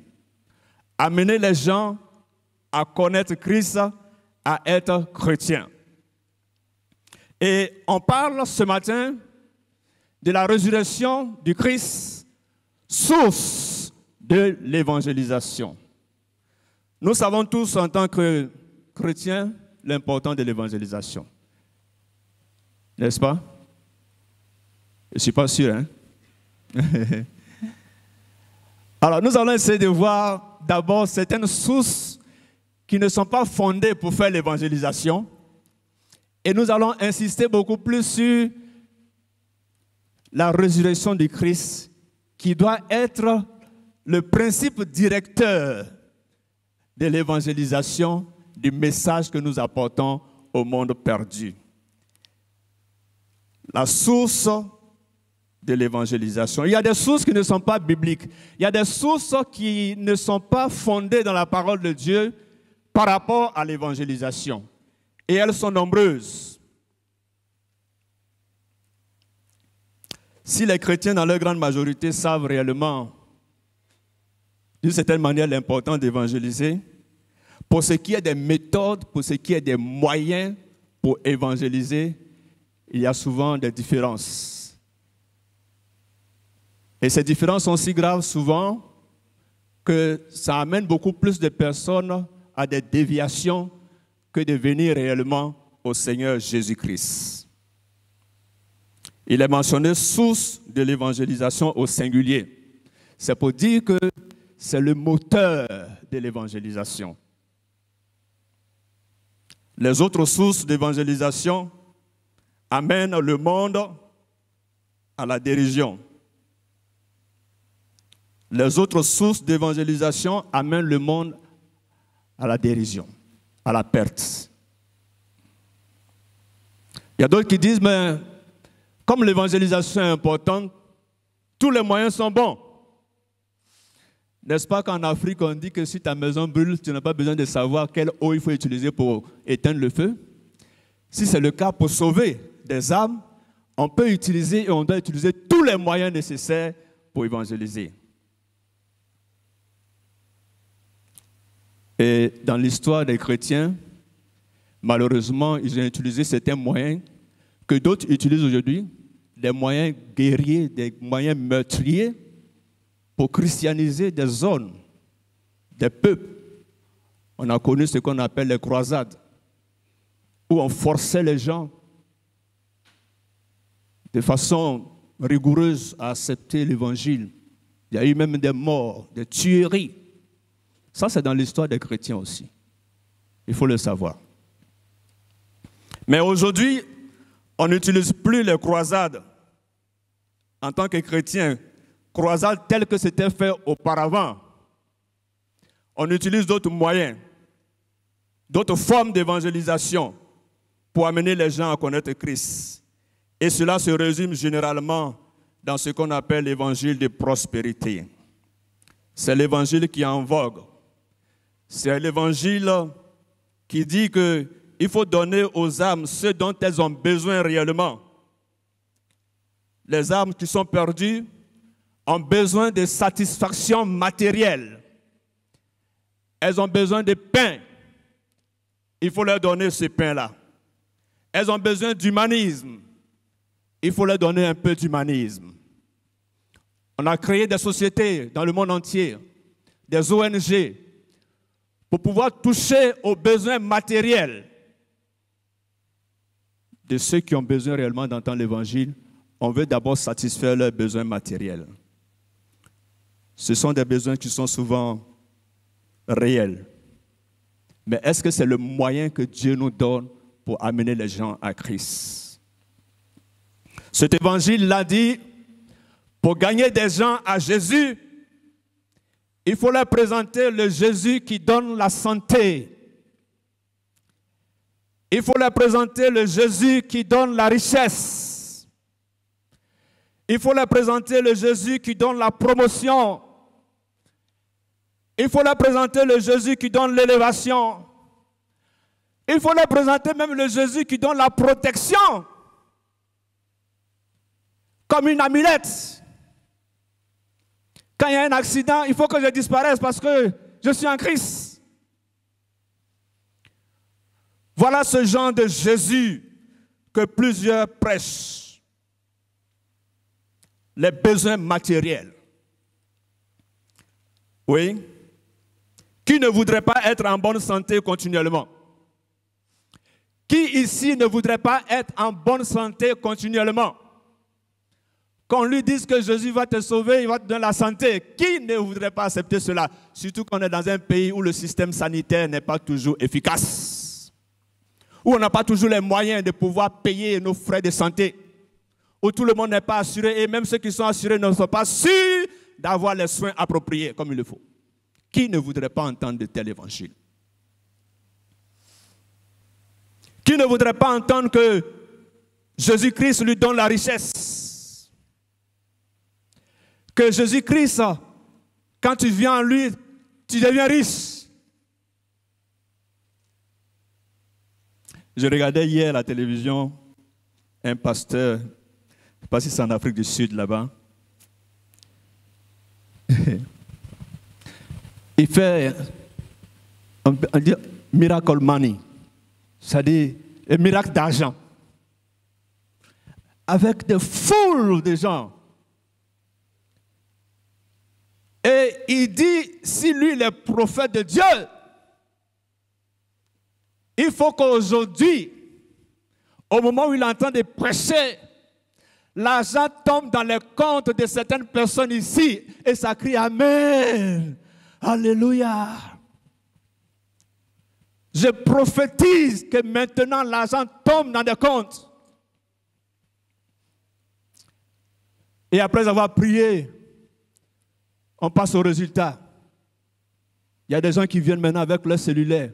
Oui, je viens de recevoir de l'argent. Oui, je viens de recevoir de l'argent. Oui, et puis ça crie Alléluia, Alléluia, Alléluia, gloire à Dieu, gloire à Dieu. On voit la puissance de l'homme de Dieu. Vous voyez, voilà comment aujourd'hui l'évangile est prêché. Par cet évangile dit de prospérité. On va jusqu'à créer des systèmes. On s'entend avec une banque, puisqu'on a le relevé bancaire, les numéros de compte des membres de l'église, on sait leur compte, on s'arrange avec les gens dans la banque pour qu'ils soient fait des transferts et on proclame ici des miracles. Les gens crient Alléluia, Alléluia et les gens sont contents. Quand tu vois de telles choses et que tu manques de sagesse, tu dis, ah, vraiment ce Jésus-là, il est bel et bien vivant. Ça vaut la peine de le suivre. Ça vaut la peine d'aller vers lui. Il y a d'autres qui viennent pour pouvoir dire seulement que si tu es chrétien, tu vas être élevé toujours. Ces affirmations sont de nature à intéresser tout ce qui a du bon sens. Parce que tout le monde voudrait de telles choses. Tout le monde veut être protégé. Tout le monde veut avoir une protection. Tout le monde veut l'élévation. Tout le monde veut la richesse. Il n'y a personne qui peut vouloir des choses qui sont contraires à cela. Mais est-ce que c'est ça l'évangile? Est-ce que c'est ce que nous devons prêcher? Est-ce que c'est ce que nous devons stimuler dans la vie des gens? Tout le monde serait prêt à embrasser de telles promesses. Cet évangile-là attire beaucoup de gens. Il attire beaucoup de gens. Avec cet évangile-là, on peut remplir facilement les stades. On peut remplir facilement des lieux très grands. Ces méthodes sont employées pour séduire beaucoup de gens, pour les amener à une certaine conversion. Vous voyez, il y a des spécialistes en missiologie qui ont dit que le cœur de l'évangélisation, de la mission, est maintenant en Afrique. Parce que c'est en Afrique qu'on voit le plus grand nombre de conversions. Et c'est vrai, depuis des années, on voit beaucoup de conversions en Afrique. Mais est-ce que ce sont des conversions réellement qui sont solides? Des églises poussent comme des champignons partout. Est-ce que ce sont des églises qui sont solides? L'église en Afrique est comme une église qui a une longueur de 100 km et une profondeur d'1 km. Parce qu'elle n'est pas fondée en Christ réellement. Elle est nombreuse, elle est grande, mais elle n'est pas solide. L'église grossit, mais elle ne grandit pas. Il y a une différence. Quand tu grossis, tu prends la graisse. Quand tu grandis, tes muscles se forment. Donc l'église est pompeuse comme cela, mais elle n'est pas solide. Il y a d'autres même qui vont plus loin dans leur méthode d'évangélisation pour séduire davantage des gens, pour produire des faux miracles. Des faux miracles. Comme ce que je viens de dire avec l'argent. D'autres sont tellement courageux que le plus grand miracle qu'ils puissent faire, c'est de ressusciter un mort. Il y a 3-4 ans, on a vu cela en Afrique du Sud. Un pasteur d'origine congolaise qui a simulé une résurrection de mort dans son église. C'était spectaculaire. Et on a vu le fameux mort là sorti comme ça, crier. Et puis ça criait, Amen. L'homme de Dieu, le puissant. Après, on a vu que c'était de la comédie. Mais il continue de prospérer, malgré tout. Bien qu'il ait fait du faux. Bien qu'il ait fait du faux devant tout le monde. Combien de personnes ne sont pas séduites encore par des fausses prophéties audacieuses? Tu viens dans une assemblée, on te connaît déjà et puis on fait une prophétie sur toi parce qu'il y a eu des informations qui sont déjà passées à la chair pour pouvoir te dire quelque chose et tu es content. Oh, Dieu m'a parlé. Pas que Dieu ne donne pas des prophéties, mais ce sont des techniques que beaucoup de gens utilisent aujourd'hui au travers de cet évangile-là pour séduire des personnes. Ce n'est pas ce que nous devons faire. Et je terminerai par ces moyens mauvais d'évangéliser. Il y a d'autres même qui vont avoir recours à la divination, à la magie, à l'occultisme, à la magie véritable pour évangéliser, pour parler au nom de Jésus. Il y a 4 ans, le pasteur Domoro m'a donné un livre. Le livre s'intitule Church Mafia. Et tu ne comprends pas anglais, ce n'est pas grave. Ça veut dire église bandite, église des bandits. Et dans ce livre-là, il s'agissait d'un pasteur, un fils de pasteur, qui a fait école des pasteurs et qui a commencé à implanter son église. Et puis, il a son collègue pasteur, il voit que son église prospère. Ça se développe. Pourtant, ils ont commencé ensemble. Ils sont partis à l'école ensemble, dans la même école. Mais son camarade, là, en moins d'1 minute, son église est devenue extraordinaire. Il voyage dans des avions, des voitures extraordinaires. Il a vu son camarade, dit, quel est ton secret? Il dit, non, on se donne rendez-vous. Je te dis, quel est mon secret? Et pour raccourcir l'histoire, il va initier ce pasteur, ce fils de pasteur, dans le fétichisme. Je dis bien, ce n'est pas une histoire, comment on appelle ça? Ce n'est pas un conte. Il va initier ce monsieur-là, dans le fétichisme. Lui qui était au Zimbabwe, il va l'amener au Nigeria, après en République démocratique, après dans un autre pays encore.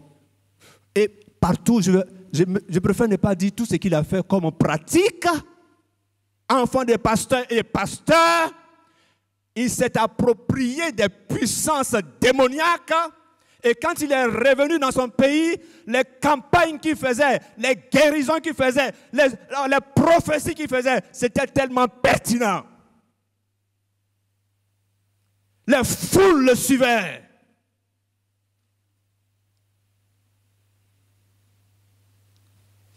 Et Dieu l'a confondu. On l'a mis en prison. Et en prison là-bas, quelqu'un lui a dit, toi, ce n'est pas ta place ici. Il s'est repenti. Il est sorti de prison. Et il a écrit son livre là, qu'on appelle Church Mafia. Personnellement, j'ai parlé avec lui pour l'inviter ici en Côte d'Ivoire. Pour vous dire quoi?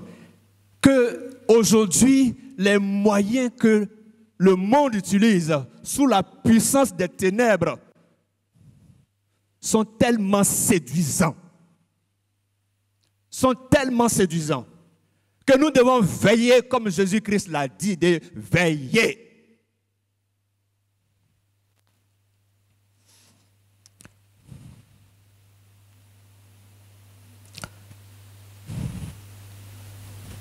Il y a aussi un autre moyen. J'espère que ça ne va pas vous gêner que j'en parle. C'est la musique. Tous les Africains aiment danser. Tous les Africains aiment chanter. Et le BT qui parle là aime aussi chanter. Donc on aime tous la musique.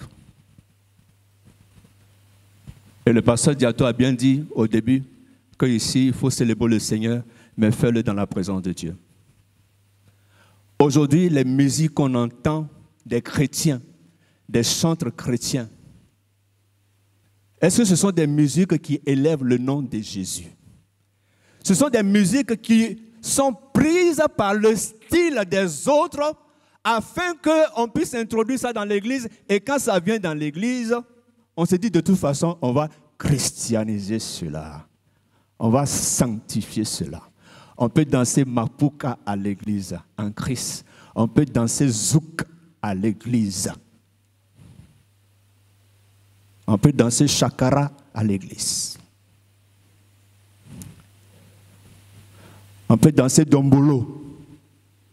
Dombolo, les gens dansent comme ça. Des gestes immondes, des gestes sensuels, des gestes qui viennent directement du royaume de Satan sous la mer avec Mami Wata là-bas, qui sont inculqués réellement dans l'église. Et les gens s'extasient avec cela. Parce que c'est la louange, il faut louer Dieu.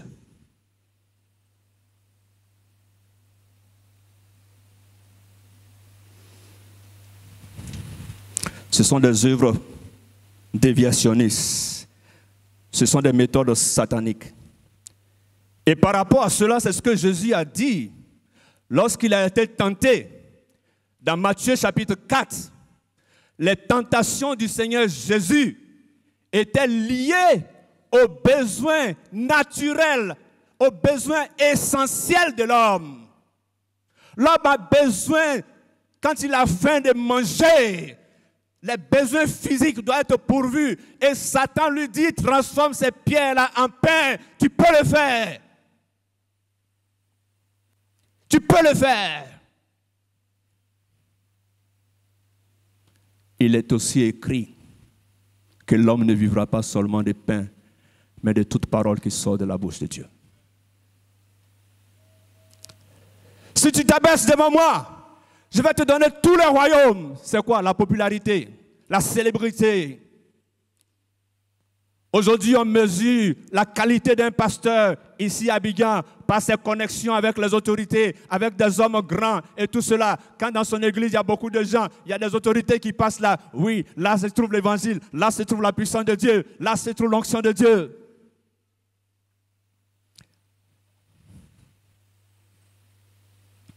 Que le Seigneur nous aide. Ce n'est plus Satan qui parle directement, mais ce sont des hommes qui ont les titres de pasteurs, d'évangélistes, d'apôtres, de prophètes. Quoi de plus normal que d'être séduisant et d'appâter les gens? Souvent même, c'est l'attirance au physique, des beaux habits. Souvent même, c'est des temples qui veulent construire pour épater, pour attirer les gens. Même si cet évangile-là a pu apporter un certain résultat, ce n'est pas ce genre d'évangile que nous devons prêcher. Alléluia. Frères et sœurs, ce n'est pas ce genre d'évangile que nous devons prêcher. L'évangile qui veut satisfaire les besoins physiques, les besoins matériels de l'homme d'abord. Ce n'est pas cet évangile-là que nous devons prêcher. Je ne dis pas de ne pas pouvoir aux besoins des hommes, mais c'est une question de priorité. C'est une question de priorité.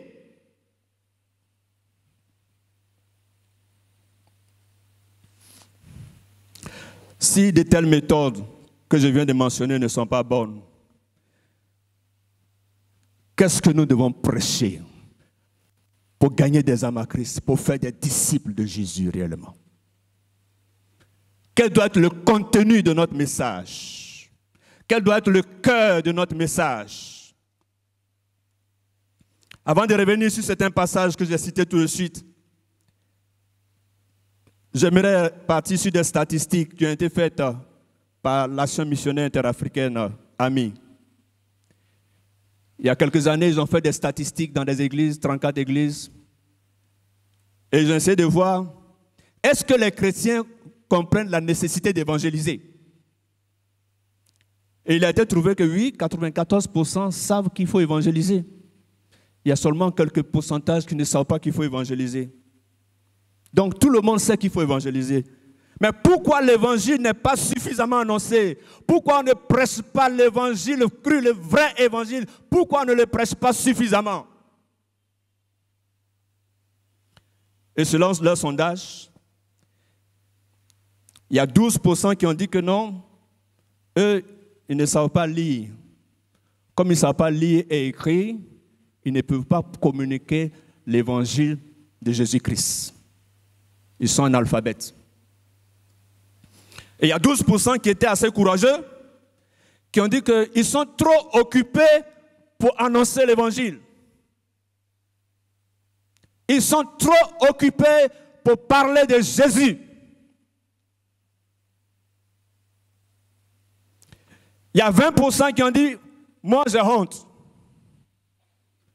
J'ai honte. Moi j'ai honte. Oh. Mais parler de Jésus, là j'ai honte. On va dire que je suis chrétien. On va se moquer de moi. Il y a 24% qui ont donné des raisons de manque de formation. Elles ne peuvent pas, elles n'ont pas jamais été formées, donc elles ne peuvent pas évangéliser. Et quand on a calculé le nombre de personnes qui ont accepté le Seigneur dans ces églises-là, il y a 29% des personnes qui ont accepté Christ dans leur église là même, qui sont réellement le fruit de l'évangélisation de cette église.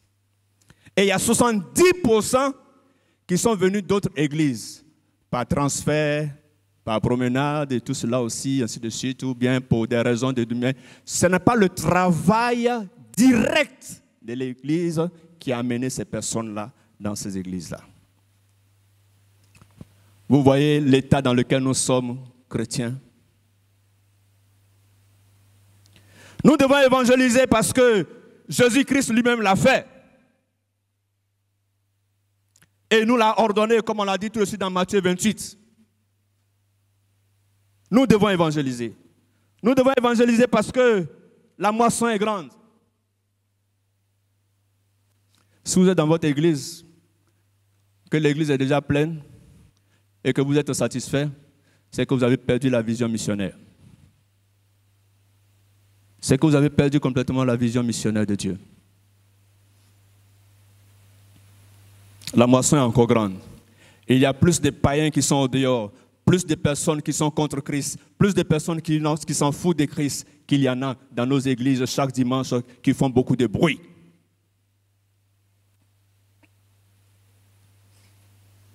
Nous devons évangéliser parce que les prophéties sur le retour de Christ ne sont pas encore accomplies. Toutes les prophéties ne sont pas encore accomplies.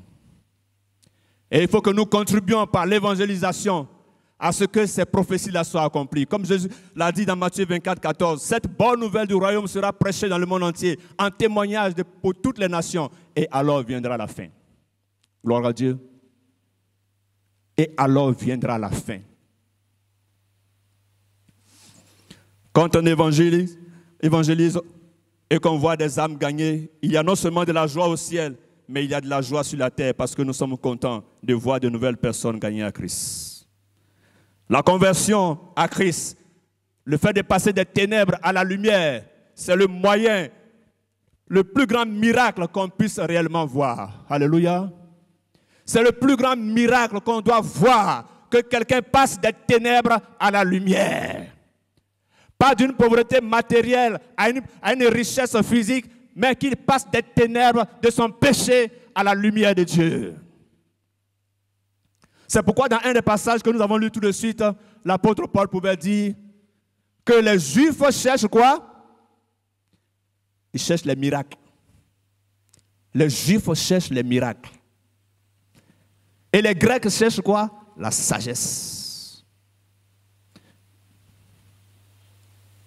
Jésus l'a dit dans Luc chapitre 10, versets 17 à 20. Lisons ce passage.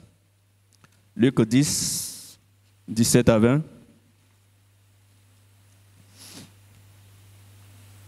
Les 70 se réveillent avec joie, disant, Seigneur, les démons même nous sont soumis en ton nom.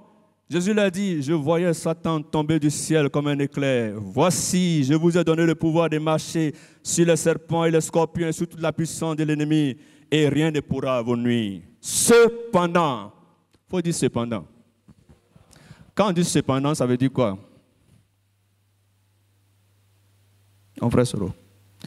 Quand on dit cependant, ça veut dire qu'il y a une opposition par rapport à ce qu'on vient de dire là. On vient de dire certaines choses. Il y a quelque chose qui s'est passé auparavant. Ils sont venus donner un témoignage éblouissant à Jésus. Il y a des gens qui marchent. Il y a des morts qui ressuscitent. Des démons sont chassés en ton nom. Il dit, ne vous réjouissez pas. Cependant, ne vous réjouissez pas de ce que les esprits vous sont soumis, mais réjouissez-vous de ce que vos noms sont écrits dans les cieux. Alléluia. Réjouissez-vous de ce que vos noms sont écrits dans les cieux.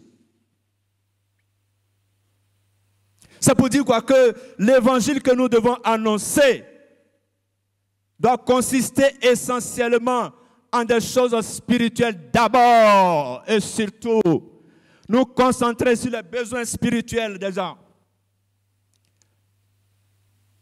Et si nous célébrons aujourd'hui Pâques, si nous célébrons aujourd'hui la résurrection de Christ, c'est que Christ est venu pour mourir pour les péchés de l'humanité.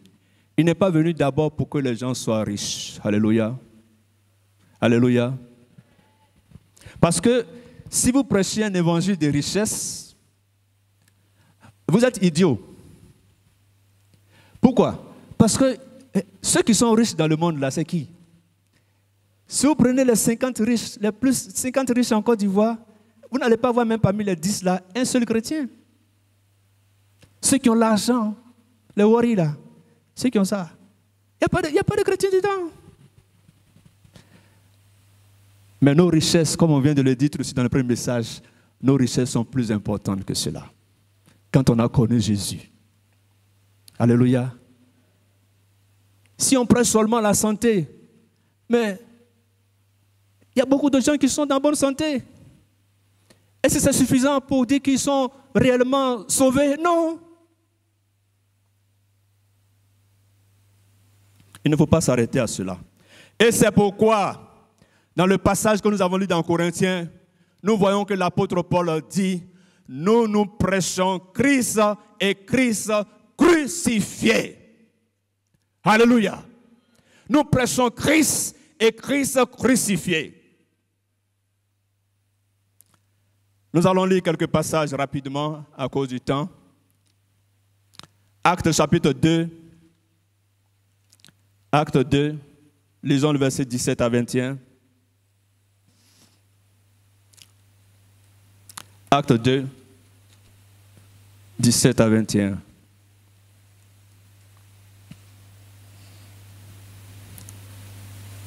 Ou plutôt acte 2, 22 à 41. Acte 2, 22 à 41, s'il vous plaît.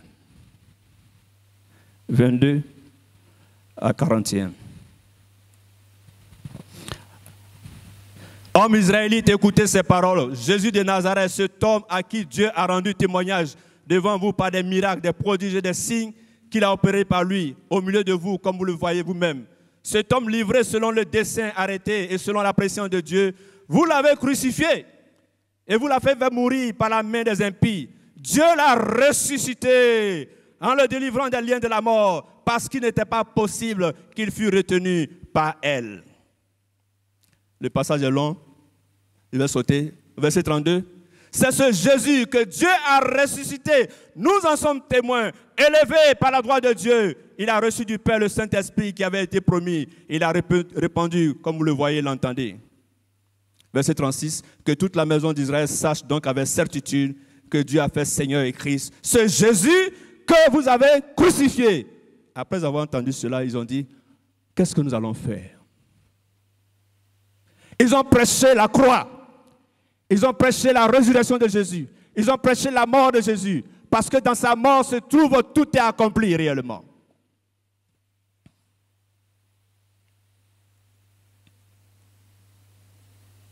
Acte chapitre 3, versets 12 à 20.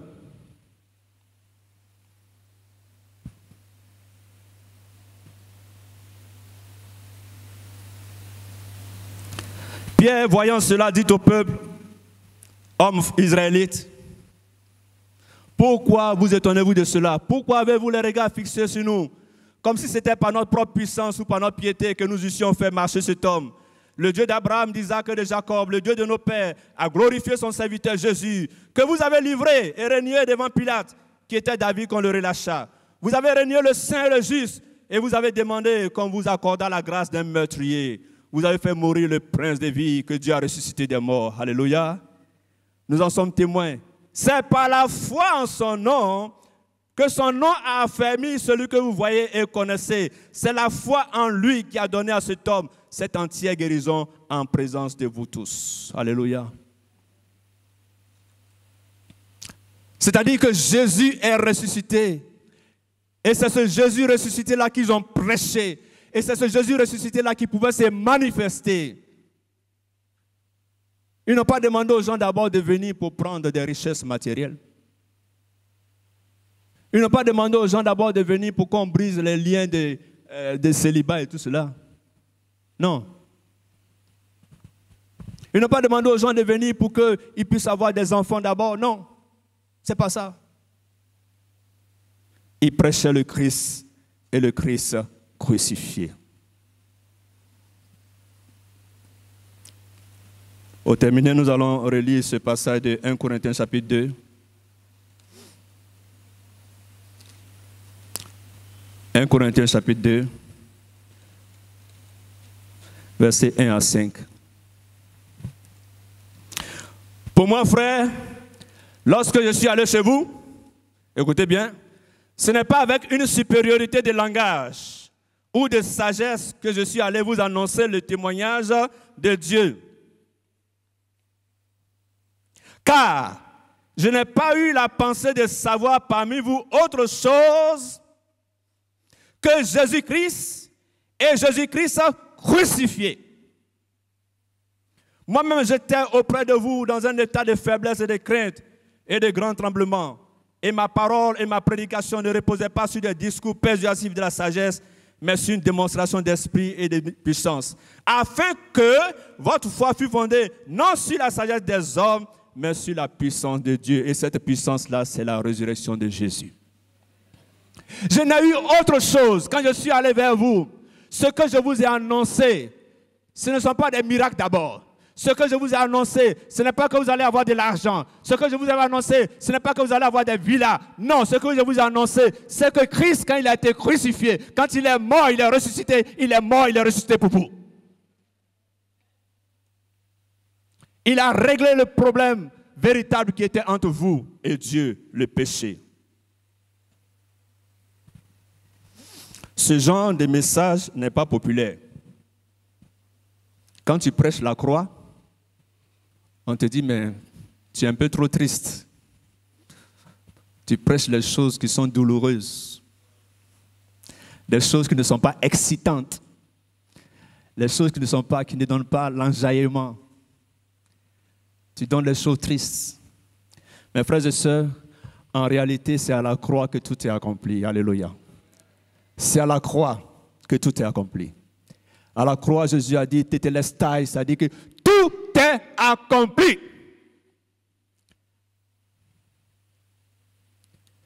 Tout est accompli à la croix. Il fut un temps où je prêchais que quand Jésus est mort à la croix, ce n'était pas suffisant. Ce n'était pas suffisant. Il fallait qu'il aille en enfer et puis il va faire combat avec Satan parce que Satan avait bloqué les clés. Donc, il est allé là-bas, il s'est battu à Satan et puis il a arraché les clés à Satan. Et puis le troisième jour, il est ressuscité. J'avais enseigné ça, mais après, je me suis rendu compte que ce n'est pas vrai. Parce que je me dis, notre Seigneur Jésus, il va faire palabre avec le diable. Comment? C'est comme si Côte d'Ivoire avait fait palabre avec les États-Unis.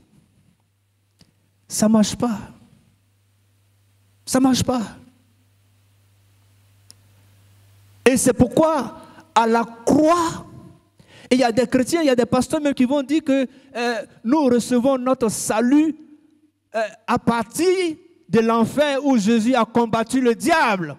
C'est là que le salut a été acquis pour nous. Non, non, non, non, non, non, non, non. Ce que Jésus dit est vrai. qu'à la croix, tout est accompli. Alléluia.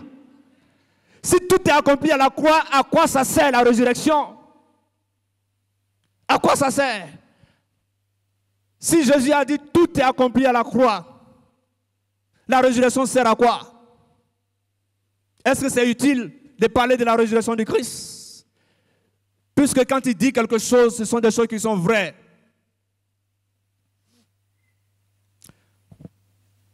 En réfléchissant, je me suis dit, si Jésus a dit, puisqu'il a dit à la croix, tout est accompli, tout était déjà décidé. La résurrection était déjà accomplie. Ton salut est accompli. Ceux qui vont accepter Jésus-Christ, tout est accompli. La résurrection, c'est la proclamation des résultats. Il faut écrire ça. La résurrection, c'est la proclamation des résultats. C'est-à-dire, le résultat, là, c'était à la croix. Mais il fallait un temps pour proclamer. Vous voyez, nos enfants, quand ils font des examens, là, ils font BPC, CEP, tout ça, là. Et puis, ils donnent les notes à leur professeur pour corriger. Et puis, ceux qui corrigent, là, on dit, ils s'appellent jury. Ils vont dans un jury. Et puis, ils corrigent. N'est-ce pas? Quand ils corrigent, on voit que Kofi a eu 2 sur 10. Adam a eu 3 sur 10. Et puis, Kanga a eu 10 sur 10. Et puis, le professeur s'en rend, il dit, bon, entre eux tous là, qui a eu? On dit, non, c'est celui qui a eu 10 sur 10 là qui va passer. Et puis, il signe les papiers, la collante, là, il signe ça. On dit, c'est Kanga qui passe. Est-ce que quand ils ont dit que Kanga passe là, est-ce que Kanga est passé? Hein? Merci.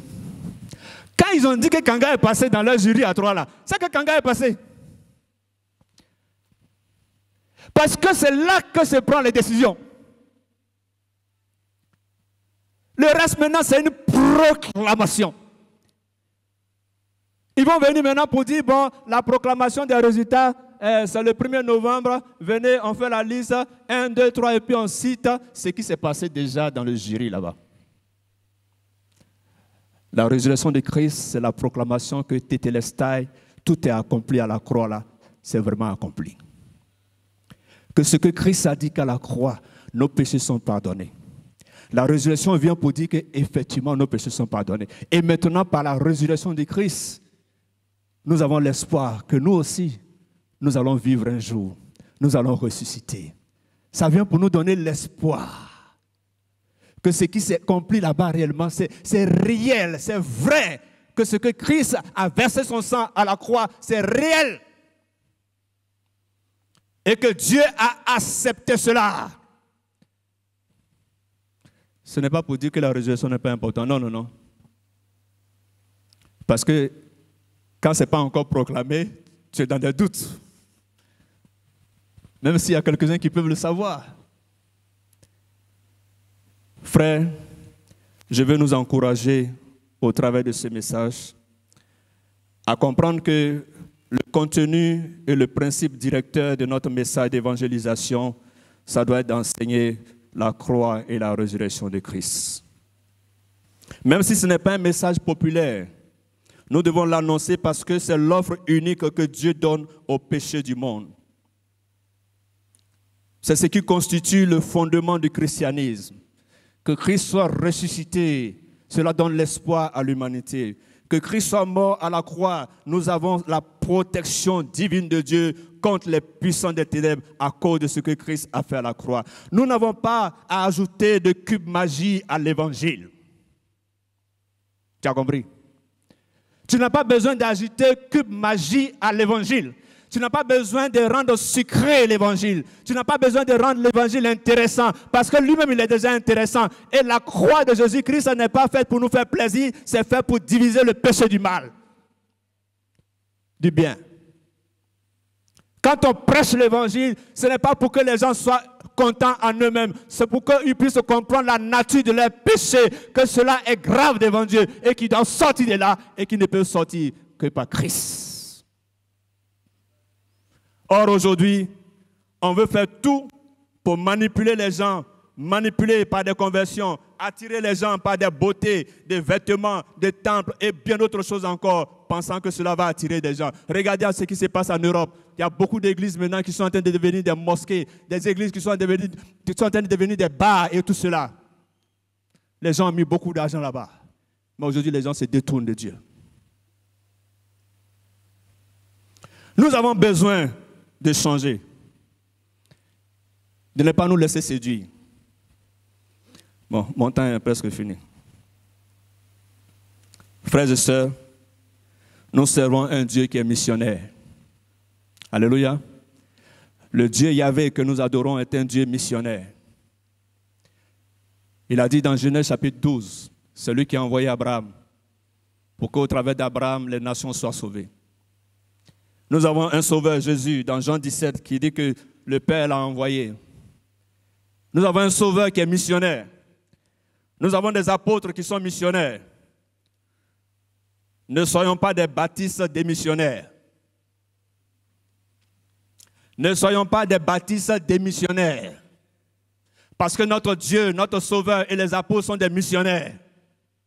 Ce sont des gens qui sont engagés intentionnellement dans l'Évangile, qui sont engagés intentionnellement dans le salut des âmes.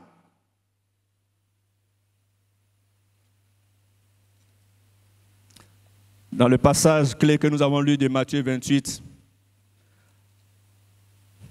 le Seigneur, dans les dernières paroles qu'il a données, allez faire de toutes les nations des disciples.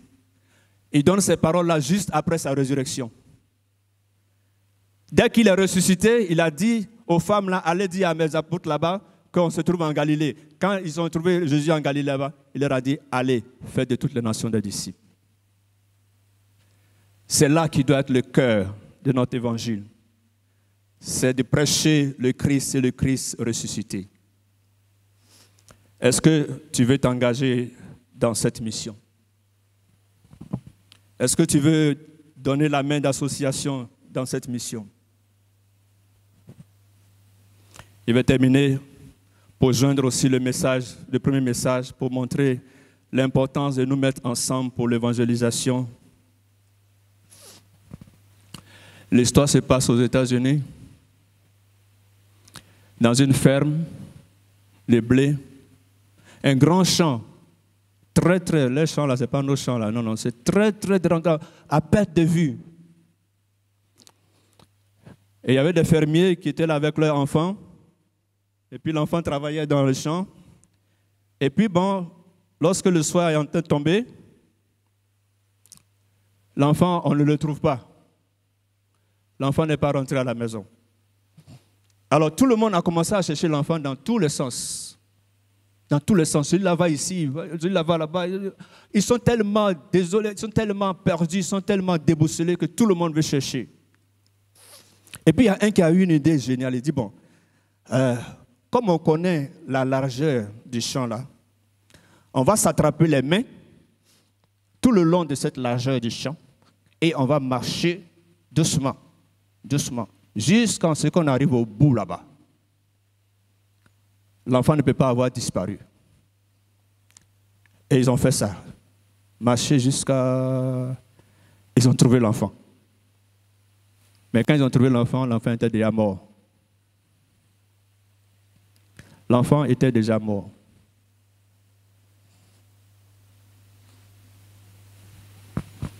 Pour dire quoi? Je vais faire un lien avec le message qui est passé au début, l'unité.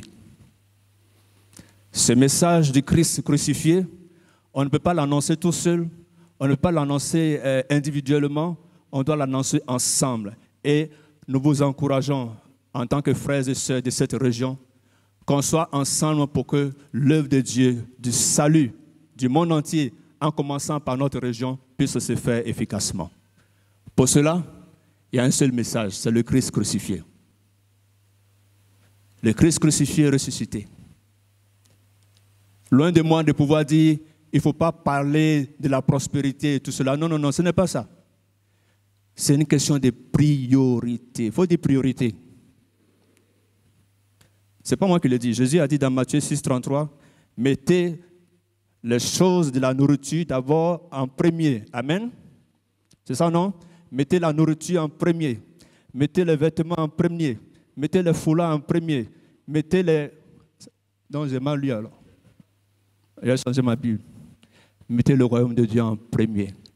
Et toutes les autres choses. Il faut dire toutes. Mais on n'est pas tellement convaincu de la véracité de la parole de Jésus. Comme on n'est pas convaincu, le diable utilise ces marmailleurs-là pour pouvoir nous séduire. De telle sorte qu'on s'attache maintenant aux choses secondaires et on laisse ce qui est essentiel. Et c'est pourquoi dans nos églises, il y a beaucoup de gens qui sont des chrétiens, mais qui ne sont pas des disciples de Jésus. Parce qu'ils sont venus là juste parce qu'ils ont eu une satisfaction matérielle. Ils n'ont pas fait l'expérience du salut réellement. Tenez-vous debout, nous allons prier.